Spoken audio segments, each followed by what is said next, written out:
There is one final step in the process, reviewing the rules throughout the year. In order for the rules to really work, they have to become a part of the class routine. Reviewing helps children remember the rules. It also provides a time for the class to add a rule or delete one as the year progresses.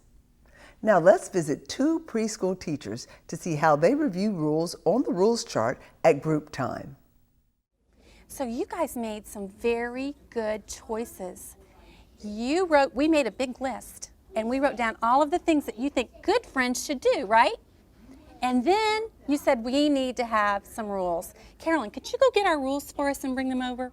Thank you, Carolyn. All right, let's see if we remember what these are. These are rules for being a good friend. What was number 1? Maybe these visual. Taking turns. That's right. It says play together nicely by taking turns and sharing materials and toys. So we share and we take turns. You thought that was very important. You wanted that to be number 1. And number 2, what do you think Say number? nice words. That's right. Say nice words to each other. They're saying nice words like I like you. And number 3, what do you think that says?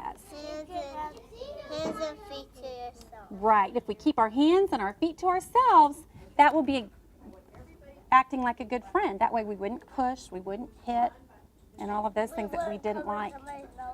Yeah. So we're keeping our hands and our feet to ourselves. That's rule number 3.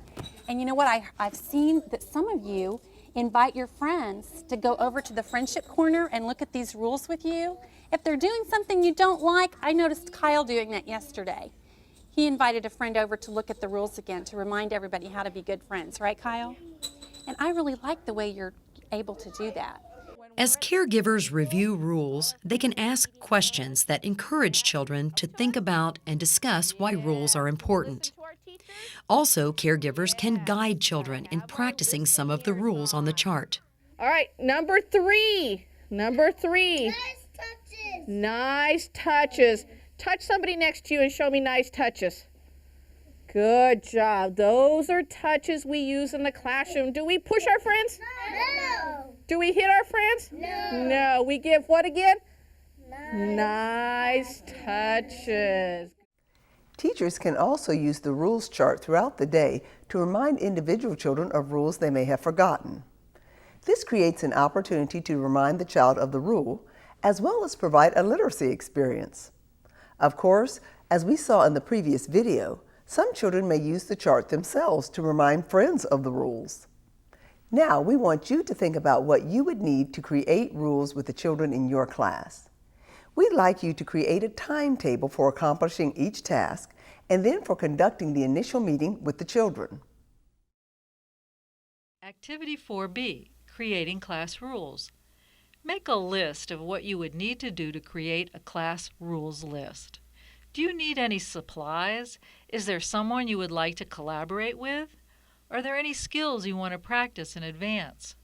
Once you have created the list, create a timetable for accomplishing each task and then for conducting the initial meeting with the children.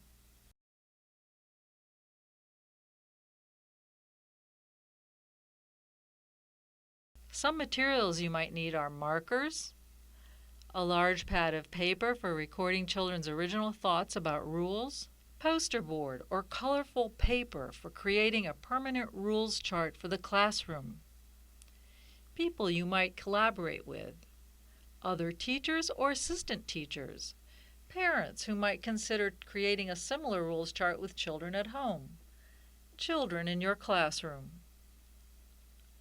Skills you might need are an ability to ask good, open-ended questions to guide children's discussion of rules, an ability to paraphrase children's rules and restate the ideas of several children into a single rule, an ability to write ideas as you conduct group time so children can see the print, an ability to construct a neat and artistic permanent rules chart to be posted in the classroom, an understanding of why it's important to involve children in creating rules so you can explain the approach to parents and colleagues.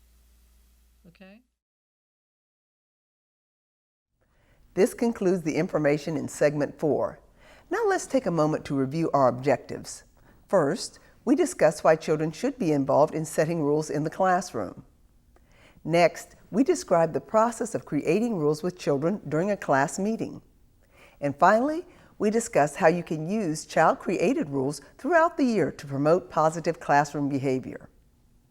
You can apply these ideas to your classroom by completing the ideas into practice for this segment, or you can return to the main menu and move to another segment.